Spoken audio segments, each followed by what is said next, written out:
Pemirsa, perdagangan saham di Bursa Efek telah dibuka. Selanjutnya kita akan mencermati kinerja perdagangan saham hari ini.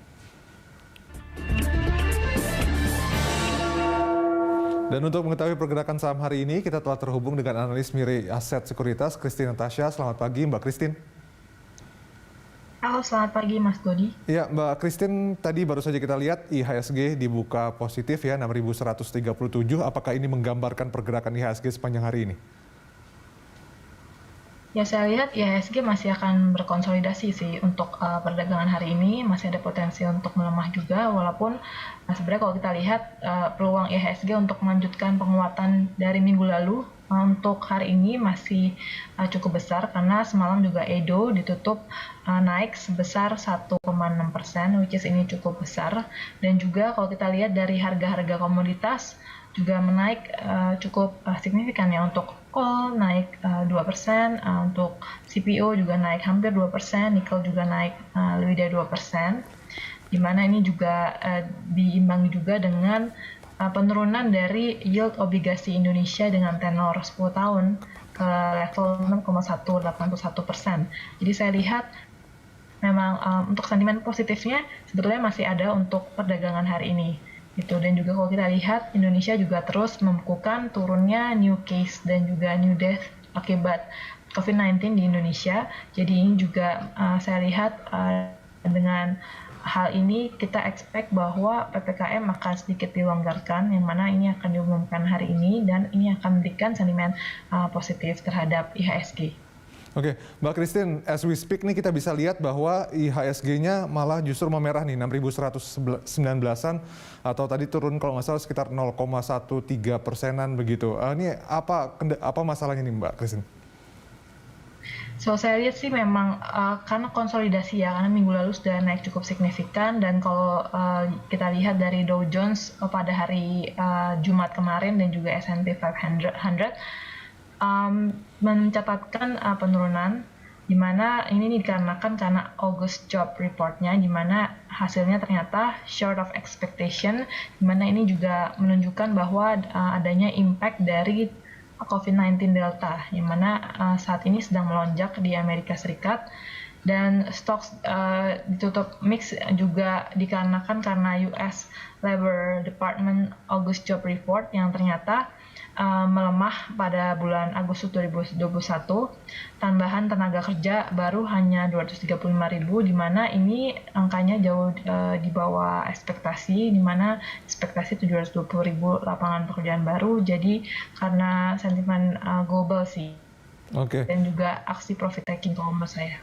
Oke, Mbak Christine, ini kan biasanya memasuki bulan September banyak yang deg-degan begitu ya, karena bulan September ini disebut sebagai bulan yang nggak begitu bagus untuk bursa begitu, karena seringkali terjadi tren penurunan. Nah, apakah September effect itu masih akan terjadi tahun ini? Ya, memang kalau kita lihat, apalagi juga kalau di US S&P 500 juga kalau kita lihat September itu biasanya mencatatkan koreksi ya. Jadi kalau saya prediksi sih kemungkinan bisa aja terjadi, karena juga kan kita masih akan mengekspektasi nih third quarter GDP yang sebetulnya akan buruk, ditambah lagi dengan tapering off dari Amerika Serikat yang akan kita expect akan terjadi sebelum akhir tahun 2021.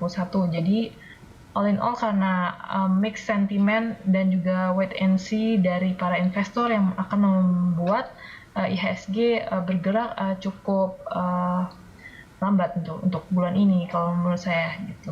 Oke, Mbak Christine, lantas kemudian sentimen apa nih yang bisa jadi pendongkrak kinerja IHSG?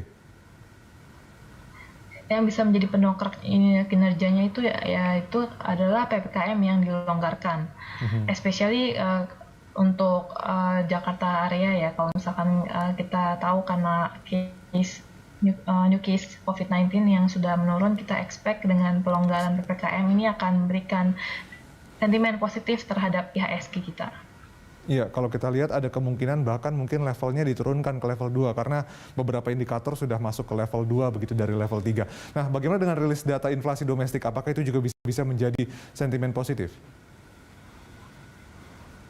Untuk rilis data, ya kalau saya lihat sih itu kalau kita kan expect juga untuk full year 2021 nanti akhir tahun juga akan adanya sedikit peningkatan ya seiring dengan aktivitas yang lebih baik dan juga vaksin rollout yang akan dilaksanakan lebih cepat di akhir tahun ya sebetulnya itu juga bisa memberikan sentimen positif.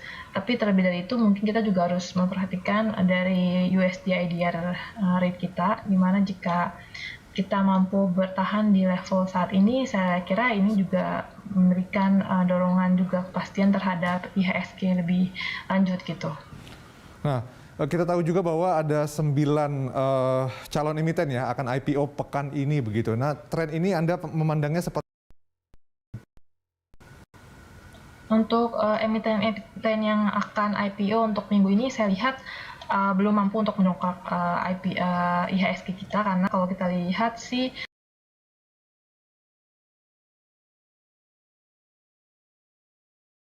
kan kita tahu akan rights issue nih. Ini apa kemudian rekomendasi Anda untuk para investor?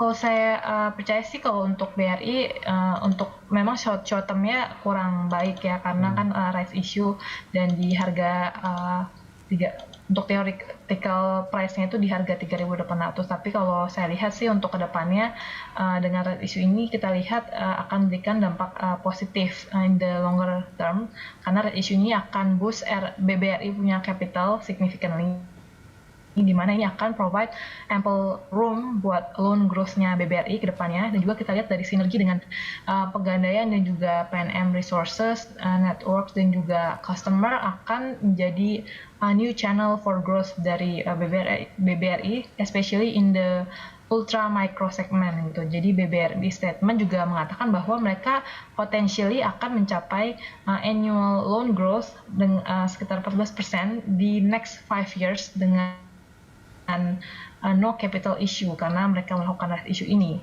Dan menurut perusahaan juga saat ini ada 57 juta ultra micro businesses di Indonesia, namun hanya kurang dari 20% yang memiliki akses ke loan atau financing. Jadi lebih dari 80% masih underbanked dan juga relied on loan sharks or close relative for financing. Jadi saya lihat masih ada potensi besar untuk ultra micro business juga di Indonesia gitu. Yang dimana ini kedepannya saya lihat bagus untuk PBRI. Mbak Christine, harga batubara ini kan naik ya. Ini apa dampaknya terhadap saham-saham batubara? Ya, kalau saya sih masih menyukai saham batubara ya, especially untuk ITMG. Memang kalau kita lihat yang jangka panjangnya kan sebenarnya kalau kita lihat dari China, mereka akan memotong emisi karbon.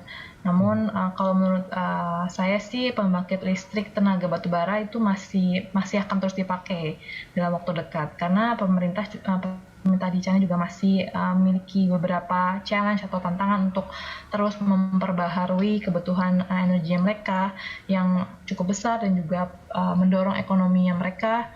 Jadi saya lihat sebenarnya batubara juga masih lukratif sebenarnya untuk saat ini ya, walaupun jangka panjangnya banget memang kita kan semua mau shift to clean energy gitu, cleaner energy. Namun saya lihat dengan kenaikan harga batubara ini sebetulnya positif, terutama untuk ITMG karena kita suka perusahaan, mereka banyak terkonsentrasi di bisnis batubara thermal dan juga proses ekspornya mereka paling besar dan juga diuntungkan dari harga batubara yang saat ini sedang naik gitu. Baik, Mbak Christine, terakhir ini rekomendasi saham untuk hari ini? Kalau untuk hari ini saya lihat untuk LPPF, MPPA, BANK, MNCN, dan juga SCMA. Baik, terima kasih Mbak Christine atas informasinya. Pemirsa, demikian analis